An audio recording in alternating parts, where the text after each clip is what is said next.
depuis cette prise de parole attendue de l'actuel président de la République, Alexis. Dans un contexte, de fortes turbulences, l'actuel chef de l'État, qui n'a donné aucune interview publique en 2025, sera interrogé ce soir 20h30 sur France 2. C'est sur le thème de l'intelligence artificielle qu'Emmanuel Macron va s'exprimer.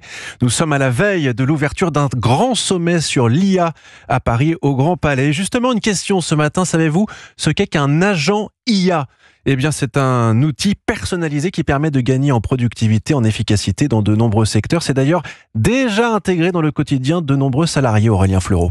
Chez Comutitre, qui gère les relations clients des abonnés au transport en commun d'Île-de-France, il y a eu un avant et un après l'arrivée de l'agent IA qui a révolutionné la manière de répondre aux questions, constate Benjamin Maillard, directeur des projets du système d'information. C'est une véritable conversation en fait avec l'agent et donc la réponse qui va être donnée tient compte en fait des réponses précédentes. On avait ce chatbot qui apportait un taux de satisfaction qui était entre 20 et 30%. Là, en 2 mois d'utilisation, on a un taux de satisfaction qui est autour des 75%. Proposer des agents IA pour les entreprises, c'est ce que fait le géant américain Salesforce.